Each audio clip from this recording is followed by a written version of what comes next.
Hello दोस्तों, स्वागत है आपका मेरे चैनल मेहताब ऑप्शन ट्रेडर में। और आज मैं इस वीडियो में बात करने वाला हूं मेरे ट्रेडिंग जर्नी के बारे में। और मुझे ट्रेडिंग में कितने साल हुए, मैंने कैसे शुरुआत की, क्या क्या दिक्कतें आई, मैंने क्या क्या चीज़ें कैसे किया नहीं किया, A to Z यहाँ पे हम लोग जो है डिटेल्स में बात करने वाले हैं। तो चलिए वीडियो को बिना देरी के शुरू करते हैं। आप लोगों से एक रिक्वेस्ट है कि वीडियो अगर पसंद आता है तो जरूर से चैनल को सब्सक्राइब कर दीजिएगा, वीडियो को लाइक कीजिएगा।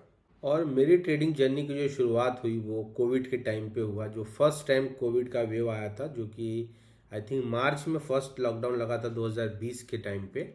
और उसी के दरमियान जब कोविड हुआ, सभी लोग कोविड का जब लॉकडाउन हुआ सभी लोग परेशान होना शुरू हुए। और मार्च में आया था वो, मुझे कंफर्म याद है।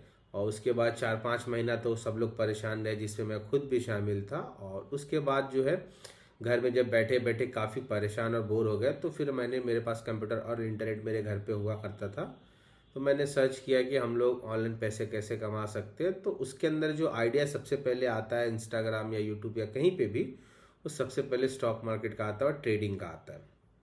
ठीक है, तो वो चीज़ें मैंने देखी। और उसके बाद जो है, ठीक है, मैंने थोड़ा बहुत सर्च करना शुरू किया, फिर मेरे दोस्तों से बात हुई। तो आई थिंक वो जो साल था 2020 का एंडिंग था, लेकिन हम लोग समझ के चलते कि 2021 से मान लीजिए मैं फुल टाइम मतलब ट्रेडिंग में घुस गया था। और उसी के बाद जब मेरे दोस्तों से बात हुई, हम लोग 4-5 दोस्त थे, तो मेरे दोस्त ने ये बोला कि भाई हमको ट्रेडिंग सीखने वगैरह की ज़रूरत कुछ भी नहीं है। और उसने भी शुरू किया था जस्ट, और मुझे भी बताया कि भाई एक टेलीग्राम ग्रुप है, वहाँ पे तू ज्वाइन कर ले। वहाँ पे डेली के मार्केट के प्रिडिक्शन, उस टाइम बैंक निफ्टी बड़ा पॉपुलर हुआ करता था, और वो बैंक निफ्टी के कॉल्स एंड टिप्स हमें मिल रहे थे वहाँ से। और बाइंग का था, ठीक है, वो तो कुछ पता ही नहीं था हमको, मार्केट में एकदम कम्प्लीटली नया थे। तो सिर्फ मैंने उस टाइम पे जीरोधा में डीमेट अकाउंट ओपन किया था, और वो कॉल टिप्स आते थे और मैं बाय सेल किया। 2-3 दिन तो अच्छे प्रॉफिट, हजार रुपये मिलता था, बुक करते। तो मुझे तो बहुत सारे सपने भी आने शुरू हो गए उसी टाइम पे कि यार ट्रेडिंग में हम डेली हजार रुपये कमा रहे हैं। वो भी 20-30 हज़ार रुपये डाले था शायद उस टाइम, 30 हज़ार रुपये मैंने जमा किया था। उसके बाद वैसे करके 2-3 दिन प्रॉफिट हुआ। उसके बाद जिस दिन लॉस होना शुरू हुआ, वो शुरुआत हुई, तो वो बंदे लोग स्टॉप लॉस नहीं बताते थे, बाय करना बताते थे, टारगेट बताते थे और एंट्री बताते थे, call option put option buying का। वो टेलीग्राम ग्रुप था। और वैसे ही मैंने शुरू किया, और वैसे करते करते फिर लॉसेस होना शुरू हुआ टेलीग्राम पे। और मैंने 30 हज़ार डाला, फिर एक बार 20 हज़ार डाला, फिर 30 हज़ार डाला। ऐसे टेलीग्राम के ऊपर ऑलमोस्ट मैंने 1 लाख रुपये लॉस दिया। और उसके बाद मैं फिर थोड़ा सा स्टॉप हो गया, रुक गया, क्योंकि यार वो सपने भी सारे टूट गए जो मैंने सोच लिए थे 2-3 दिन के प्रॉफिट्स पे। और उसके बाद मुझे समझ में आया कि शायद इसको सीखने और पढ़ने की ज़रूरत है। जब मुझे टेलीग्राम से लॉसेस होने लग गए, तो फिर मुझे यूट्यूब पे मैं चला गया और यूट्यूब पे सर्च करना शुरू किया कि ट्रेडिंग के लिए स्ट्रैटेजीज वगैरह। तो बहुत सारे लोगों की वीडियोस मैंने देखना शुरू किया, और बहुत सारे लोग ने मूविंग एवरेज, कोई RSI, कोई अपने अपने हिसाब से तमाम 50 वीडियो देखे मैंने, 50 हज़ार वीडियो देखे मैंने, सॉरी, 50 हज़ार वीडियो देखे। और मैंने सबको देख करके देखा। वो मतलब मार्केट्स में चार्ट बने होते थे, तो हमको उसके बाद देखने में काफ़ी अच्छा लगता था कि भाई इतने रिटर्न्स मिल रहे, इतने रिटर्न मिल रहे। लेकिन लाइव मार्केट में प्रैक्टिकलिटी पे हमें लॉसेस होते थे। और ये सिलसिला काफ़ी दिनों तक चला। उसके बाद जो है कि ऑलमोस्ट कंटिन्यू लॉस चलता रहा। तो ऑलमोस्ट मैं जो है उस टाइम पे 2.5-3 लाख रुपए तक मैं लॉस पहुंचा चुका था। लगभग 1 साल समझ लो हो चुका होगा। और उसके बाद मुझे समझ में आया कि इसको अब सीखना है तो कोई मतलब प्रोफेशनल से सीखना होगा, जो ऑलरेडी अच्छा ट्रेडिंग में कर रहे होंगे, और वैसे लोगों से सीखना शुरू होगा। तो उसके बाद जो मेरा सिलसिला शुरू हुआ वो हुआ कोर्स लेने का सिलसिला। और मैंने बहुत सारे लोगों से कोर्सेस लिए, मैं नाम नहीं बताऊंगा क्योंकि कॉपीराइट वगैरह यूट्यूब पे मार देते हैं। लेकिन मैं आपको बताऊं तो इंडिया में ऑलमोस्ट जितने पढ़ाने वाले, उसमें लगभग 70-80% लोगों से मैंने कोर्सेस लिया था। और उस कोर्सेस के नाम पे, और मुझे क्या हो रहा था उस टाइम पे प्रॉब्लम, कि मैं इंडिया में जितने सिखाने वाले लोग हैं, मैं सारे लोगों से कोर्सेस लूंगा, और मैं ये देखूंगा कि कौन क्या सिखाता, और सबको मिक्स करके बढ़िया अपना कुछ बना के फिर मैं ट्रेड करना शुरू करूंगा। ये मेरे माइंड में चल रहा था, और मैं सबसे कुछ सीखना चाहता था। और मैंने पढ़ाई वगैरह की हुई, तो मुझे समझ में आता है कि हर टीचर्स का अलग अलग काम है। तो मैं यही सोच रहा था कि हर मेंटर से अलग अलग चीज़ें सीखेंगे, हर मेंटर कुछ अलग अलग डिफरेंट डिफरेंट चीज़ें बताएगा। और यही मतलब सोच के साथ मैंने बहुत सारे लोगों से कोर्सेस लिया, और ऑलमोस्ट कोर्सेस पे मैंने 2.5-3 लाख रुपया खर्च किया।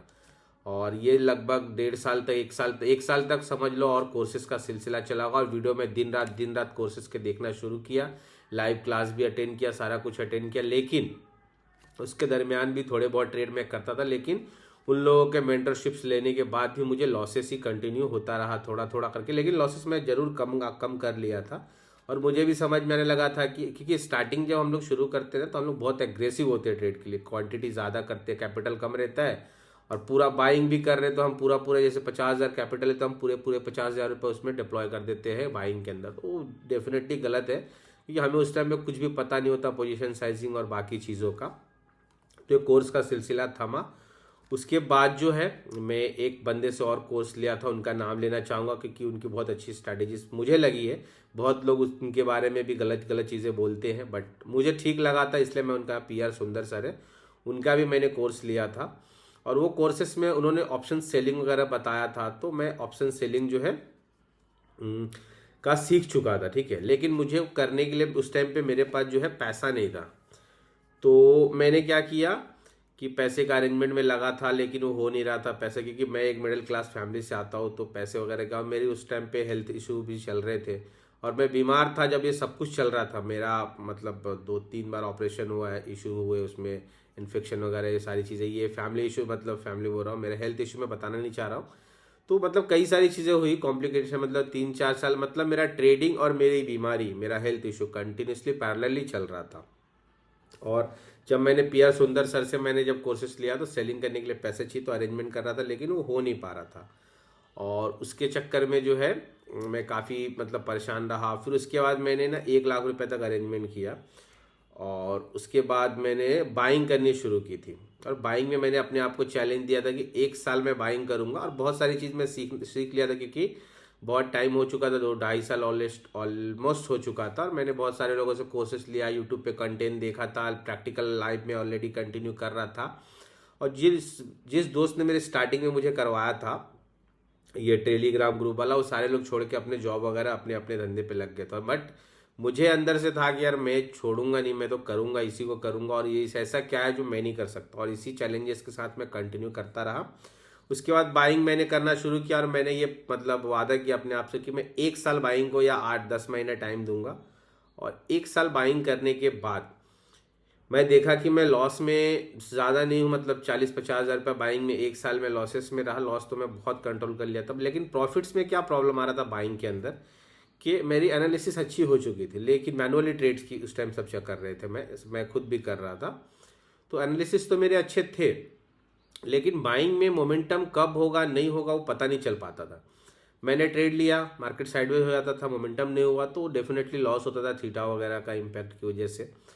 तो इस तरीके से मतलब विनिंग स्टिक जो है ना, मतलब अच्छे नहीं आ पाते थे बाइंग की वजह से। और कंटिन्यू 1 साल किया, उसके बाद मुझे समझ में आ गया कि यार बाइंग में अगर कोई बंदा, आज के टाइम पे मैं उसकी बुराई नहीं करता, अगर पैसे बना रहा है तो बहुत, समझ लो बहुत बड़ा एक्सपर्ट है, और अपने आप को उसको जो है कि मतलब शाबाशी देनी चाहिए। लेकिन मैंने बाइंग में पैसे नहीं बना पाया था, साल भर 40-50 हज़ार रुपये ऑलमोस्ट लॉस में था 1 साल में बाइंग के अंदर, लेकिन प्रॉफिटेबल नहीं था। लेकिन जब बाइंग में ट्रेड्स मिलते थे तो मैं बड़े बड़े मूव कैप्चर कर पाता था, जो कि 80-80 पॉइंट, 100-100 पॉइंट निफ्टी में कैप्चर किया हूँ, मैं बता रहा हूँ आपको। तो ये सिलसिला चला। फिर बाइंग मैंने जब छोड़ा, फिर कुछ अरेंजमेंट उसके बाद पैसों का किया। जब वो अरेंजमेंट किया तो मैं फिर यूट्यूब पे और ये तमाम चीज़ें चल रही थी, तो कई लोगों से सुना, कई लोगों से पढ़ा कि इंट्राडे मत करो, पोजिशनल करो, कैश में करो, कैश बोले तो इक्विटी मार्केट में करो। और उसके बाद जो है कि फिर मैंने ना इंट्राडे को थोड़े टाइम के लिए बंद किया, क्योंकि PR सुंदर सर से जो कोर्सेस लिया था ऑप्शन सेलिंग के, स्टार्डल स्ट्रैंगल्स वगैरह, उसको मैंने मंथली बेसिस पे बैंक निफ्टी के अंदर करना शुरू किया। उस टाइम पे मैं 2 लॉट 1 लॉट करके करता था, और 1-2 बंदे और थे जो कि क्लास, जहाँ से मैंने ऑनलाइन क्लासेस लिया था ना ट्रेडिंग का, तो वहाँ के जो बंदे मिले थे 1-2 लोग साथ में, मैं उनको अपना पोजीशन शेयर करता था, और अच्छा मैं प्रॉफिट कर रहा था। और वैसे कर करके ऑलमोस्ट मैंने 2.5-3 लाख रुपए ऑलमोस्ट कवर किया होगा इसी के अंदर, लगभग साल भर के अंदर, 2-2 3-3 लॉट्स के अंदर। मैं बता रहा हूँ बैंक निफ्टी का, उस टाइम पे 25 का लॉट हुआ करता था बैंक निफ्टी का, और बैंक निफ्टी इंडेक्स काफ़ी पॉपुलर था पुराने पहले से ही। तो मैंने वो मंथली ऑप्शंस की सेलिंग स्टार्डल और स्ट्रैंगल से सिर्फ करता था, और उसी में मुझे प्रॉफिट होना शुरू हुआ। लेकिन मुझे ये समझ में आने लगा कि यार ब्रोकर, उसके बाद जब है ना पोजिशन में अच्छा हो गया, तो फिर मुझे वापस से आया कि नहीं यार, दुनिया में बहुत सारे लोग इंट्राडे कर रहे हैं, देख रहा था प्रॉफिट्स और ये सारी चीज़ें, बाकी लोगों के कई मतलब फेक वाले नहीं, जो जेन्युइन बंदे थे उनके भी प्रॉफिट्स देख रहे थे, जिसके अंदर बहुत सारे लोगों के नाम है जो आज भी इंडियन मार्केट में ट्रेडिंग करते, जैसे जगन सर है एक, उसके अलावा ऑप्शन लेवल वाले एक बंदे हैं, उनका साकेत नाम है, और ऐसे ही बहुत सारे लोग हैं जो जेन्युइन ट्रेड करते हैं और प्रॉफिट्स इंट्राडे में बना रहे थे। तो मैंने क्या किया कि पोजिशनल तो चल ही रहा था, उसको बंद करके फिर मैं इंट्राडे के अंदर आया। और इंट्राडे के अंदर जब मैं आया तो स्टार्टिंग पे स्टॉक ऑप्शंस भी किया, तो स्टॉक ऑप्शंस में प्रॉब्लम आई तो मैंने स्टॉक ऑप्शंस को छोड़ दिया, स्टॉक ऑप्शंस में फिर कान पकड़ लिया, क्योंकि स्टॉक ऑप्शंस की अगर मैं बात कर दिया हूँ तो आपको एक बात बताता हूँ कि स्टॉक ऑप्शन में आप बाय तो कर लोगे, लेकिन वो निकालने के टाइम लिक्विडिटी नहीं और स्लिपेज बड़ा फेस करना पड़ा था। एक बार मेरे को हुआ था, कौन सा शेयर्स था मुझे याद तो नहीं, लेकिन ये स्टॉक्स का ऑप्शन मैंने बाय किया था, उस टाइम मैंने फायर्स में स्विच किया हुआ था अकाउंट, और उसके बाद मेरा 7-8 हज़ार प्रॉफिट से मैंने 30,000 रुपये माइनस में बुक हुआ था स्टॉक ऑप्शन में बाइंग की। यार मुझे पता नहीं था, मैंने मार्केट में बाय मार दिया था। तो ये प्रॉब्लम आता है, स्टॉक ऑप्शन तो बाइंग मत ही करो, सेलिंग करना है तो करो, और जो भी करो लिमिट ऑर्डर में करो, स्टॉक ऑप्शन अगर आप लोग करते भी हो तो। मैंने उसके बाद कंप्लीटली छोड़ ही दिया कि स्टॉक ऑप्शन मुझे करना ही नहीं है। उसके बाद इंट्राडे जब मैं करना शुरू किया कि इंट्राडे में जो मूव होते थे उसको प्रिडिक्ट करके फिर मैं ट्रेड करना शुरू किया, तो मुझे जो दिक्कतें आई वो ब्रोकर का, कि मैं चाहता था कि कम कैपिटल था, तो मतलब 3-4 लाख रुपया था उस टाइम पे, और मार्जिन वगैरह भी कम ही लगता था उस टाइम, और कम काफ़ी कम था। तो मैंने सोचा कि यार बेस्ट ब्रोकर ढूंढते जिसमें ब्रोकरेज कम लगे, क्योंकि जीरोधा में बहुत ब्रोकरेज जा रहे थे। मैंने देखा कि साल में लगभग 35-40-45-45 50-50 हज़ार रुपये तक ब्रोकरेज था। ठीक है, तो मैंने क्या किया कि बेस्ट ब्रोकर ढूंढना शुरू किया, और बेस्ट ब्रोकर के चक्कर में हुआ ये कि मैंने बहुत सारे ब्रोकर्स में अकाउंट ओपन किए। जीरोधा मेरा प्राइमरी था, जो कि मैं बहुत फर्स्ट अकाउंट था, जो कि बहुत टाइम तक उसमें ट्रेड किया। उसके बाद रिसेंटली मैंने म्यूचुअल फंड इन्वेस्टमेंट वगैरह भी उसी में किया था जीरोधा में ही, तो उसको सब बेच के उस अकाउंट क्लोज किया फिलहाल लगभग 1.5 साल 1 साल पहले। और जब बेस्ट ब्रोकर्स में ढूंढ रहा था उस टाइम पे मैंने जो है बहुत सारे ब्रोकर्स में अकाउंट खोले। लाइक आपको अगर मैं बताऊँ, उस टाइम धन वगैरह नहीं था, तो फायर्स में खोला, एलआईस ब्लू में खोला, पेटीएम पे भी खोला था, और जीरो ब्रोकरेज वाले भी कई सब प्लेटफॉर्म्स को खोला। और मुझे जो समझ में आया था उस टाइम पे ना, जीरो ब्रोकरेज में बेस्ट ब्रोकर सस्ता और अच्छा के चक्कर में था। मैंने इसी चक्कर में बहुत सारे डीमेट अकाउंट्स खोल के सबको बंद किया, और लास्ट में कंसिस्टेंटली जो मैं स्विच हुआ के रुका हूँ बहुत टाइम से, वो कोटेक है, जो कि बहुत पहले कोटेक नियो भी नहीं था उस टाइम पे, मेरा डीमेट अकाउंट था कोटेक के अंदर, और थोड़े बहुत बाइंग करता था। उस टाइम कोटेक सिक्योरिटीज के नाम से हुआ करता था, लेकिन थोड़ा बगी था उस टाइम, प्राइस वगैरह उसके अच्छे मूव नहीं करते थे। लेकिन जब कोटेक नियो करके इन लोगों ने लॉन्च किया ना, उसके बाद से मैं कंटिन्यूसली उसका, और जब वो कोटेक सिक्योरिटीज था तब मैं उस टाइम पे एक्टिव ट्रेड नहीं कर रहा था उसके अंदर, मेरा उस टाइम पे कोई अल्टरनेटिव डीमेट अकाउंट था, लेकिन अकाउंट मैंने काफ़ी पहले खोला हुआ था सिक्योरिटीज। जब नियो में हुआ तब मैं नियो होने के बाद कंटिन्यूसली उसमें ट्रेड करना शुरू किया। जब बेस्ट ब्रोकर ढूंढ लिया ना, तो मुझे समझ में ये आया कि बाइंग में तो पैसे बनेंगे नहीं, तो अब हमको चाहिए सेलिंग। अब सेलिंग की स्ट्रैटेजी मुझे ऑलरेडी मतलब पोजिशनल्स में जो कैसे करते हैं नहीं करते मुझे आता था, और अब मुझे जो करना था वो इंट्राडे में सेलिंग करना था, और मैनुअल उसको मैनेज करना काफ़ी मुश्किल हो रहा था। तो मैंने सोचा कि कुछ एल्गो वगैरह का सुना फिर इंटरनेट पे ही, तो फिर मैं एल्गो के बारे में पढ़ना शुरू किया। जब पढ़ना शुरू किया तो पता चला कि एल्गो में कोडिंग वोडिंग का सीन रहता है, बहुत सारा पाइथन वाइथन और प्रोग्रामिंग लैंग्वेज सीखने रहते हैं, तो वो सब तो आता नहीं है, क्योंकि मैं खुद एक अंडर ग्रेजुएट स्टूडेंट रहा था मुंबई में, मेरी पढ़ाई वगैरह सब मुंबई में हुई। तो मतलब बेसिक चीज़ें हम लोग थोड़ा बहुत कर सकते, लेकिन कोडिंग वोडिंग हम लोग नहीं कर सकता, मैं नहीं कर सकता था।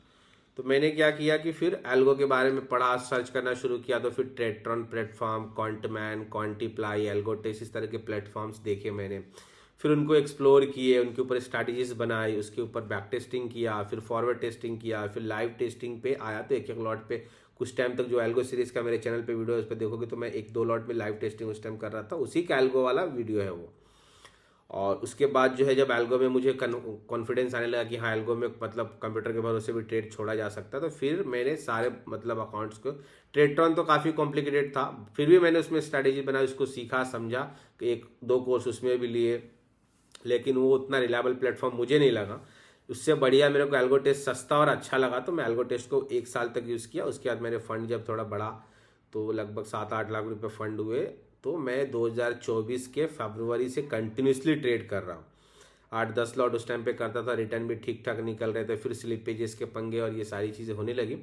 तो धीरे धीरे धीरे एल्गो में प्रॉफिट मिला भी और थोड़े लॉसेस भी हुए, ड्रॉडाउन भी आए, सारी चीज़ें उसमें सब कुछ प्लान्ड होता है। तो एल्गो को भी मैंने एक्सप्लोर किया लगभग साल भर और उसमें प्रॉफिटेबल भी हूँ मैं। आप लोग वीडियो, मेरे P&L का वीडियो देख सकते हो मेरे चैनल के ऊपर। तो वो एल्गो के अंदर भी प्रॉफिटेबल तो मैं रहा, लेकिन अभी जो दिक्कतें हैं, ठीक है, यहाँ तक 2024 के लास्ट तक हो गया, अभी दिसंबर तक का मैंने P&L मेरे चैनल पे डाला है। तो मेरी टोटल जो जर्नी रही वो टोटल 4 साल की समझ के चलो आपकी रही, क्योंकि 4.5 साल ऑलमोस्ट और 4 साल पकड़ते, 21, 22, 23 और 24 का एंड। और अभी तक मैंने क्या क्या लाइफ में किया वो सारा कुछ आपको बताया। फिर से एक बार मैं रिवाइज करता हूँ। कोविड का सीन था, कोविड जब गया, कोविड के बाद मैंने ट्रेडिंग शुरू की, टेलीग्राम्स के कॉल टिप्स में मैंने बहुत सारा लॉसेस किया, लॉस कंटिन्यू चलता रहा। फिर यूट्यूब पे मतलब सर्च करना शुरू किया कि इसको सीखना होता है। फिर वो सीखने का जब शुरू किया तो मुझे समझ में, उनको भी टेस्टिंग करने के बाद समझ में आया कि वो लॉसेस मतलब में ही था मैं। फिर मुझे लगा कि कोर्सेस लेना चाहिए। कोर्सेस लेने के बाद मुझे PR सुंदर भी सर भी मिले, उनसे मैंने सीखा, ऑप्शन सेलिंग सीखा, बाइंग सीखा, सारा कुछ जाना, ऑप्शन के ग्रीक्स वगैरह भी जाना। उसके बाद स्लिपेजेस का हुआ, स्लिपेजेस सॉरी, ये जो मार्केट में स्टॉक ऑप्शन किया उसमें क्या प्रॉब्लम्स आता है वो मुझे समझ में आ गया। फिर उसके बाद जो है कि बाइंग सेलिंग का समझ में आ गया था। फिर मैंने बेस्ट ब्रोकर ढूंढना शुरू किया, उसके लिए मैंने क्या क्या किया। फिर बाइंग में अपने आप को 1 साल टाइम दिया। अगर मैं बाइंग अच्छा 1 साल में कर पाता तो कंटिन्यू बाइंग रखता, लेकिन मुझे बाइंग में मैं उतना अच्छा नहीं रहा तो मैंने उसको छोड़ के फिर सेलिंग में आया। फिर मैनुअली सेलिंग में प्रॉब्लम आया तो फिर एल्गो के लिए आया, एल्गो शुरू किया। तो उसमें क्या क्या स्टेप्स किए वो भी मैं आपको बताया, फिर प्रॉफिटेबल हुआ। और अभी जो है फाइनली रूल्स रेगुलेशंस के इतने सारे चेंजेस और ये सारा चीज़ और मार्जिन वगैरह का बहुत सारा इशू है, उसकी वजह से मैं यहाँ तक ये वीडियो बना के ये समाप्त करूँगा। और इसके बाद जो है हमारी ट्रेडिंग जर्नी 2025 से जो होगी वो फॉरेक्स मार्केट और बाकी मार्केट के लिए हम करेंगे। इंडियन मार्केट को मैं क्विट कर रहा हूँ, उसका एक वीडियो डेडिकेटेड वीडियो आएगा जिसके अंदर डिटेल में बताऊँगा मैं कि मैं इंडियन मार्केट को क्यों क्विट कर रहा हूँ। उसके बहुत सारे रीज़न है, आप लोगों को एक करके मैं एक्सप्लेन करूँगा उस वीडियो के अंदर। तब तक अभी हम लोग ये वीडियो को समाप्त करते हैं। इसके अंदर मेरी ट्रेडिंग जर्नी से उम्मीद करता हूँ कि आप लोगों को कुछ चीज़ें सीखने को मिली होगी, समझ में आएगी क्या क्या गलतियाँ मैंने की। सारा आपको इसलिए बताया, वीडियो बनाने का मकसद भी यही है कि मैंने क्या क्या गलतियाँ की, जो आप नए लोग, अगर कोई लोग आ रहे हो ट्रेडिंग में तो लोग वो गलतियाँ आप लोग ना करो। और अपने चैनल पे बहुत सारी चीज़ फ्री में है, आप वो बिल्कुल देख सकते हो, सीख सकते हो। और इसी के साथ इस वीडियो को समाप्त करते हैं। वीडियो पसंद आया होगा तो जरूर से चैनल को सब्सक्राइब कर दीजिए और वीडियो को लाइक कर दीजिए। और वीडियो बनाने में एफर्ट लगता है, अगर आप देखोगे अभी वीडियो में दिख रहा होगा, बोलते बोलते मेरा सर दुखने लगा थोड़ा, और देखोगे तो यहाँ पे क्या हो रहा है, प्यास लग गई है मुझे, ऐसा समझ लो। तो इस वजह से वीडियो में एफर्ट लगता है। आप लोगों को वीडियो अच्छा लगता है तो जरूर चैनल को सब्सक्राइब कर दीजिए, वीडियो को लाइक कर दीजिए। मिलेंगे हम लोग कोई नए वीडियो में, तब तक के लिए take care, bye bye, thank you so much.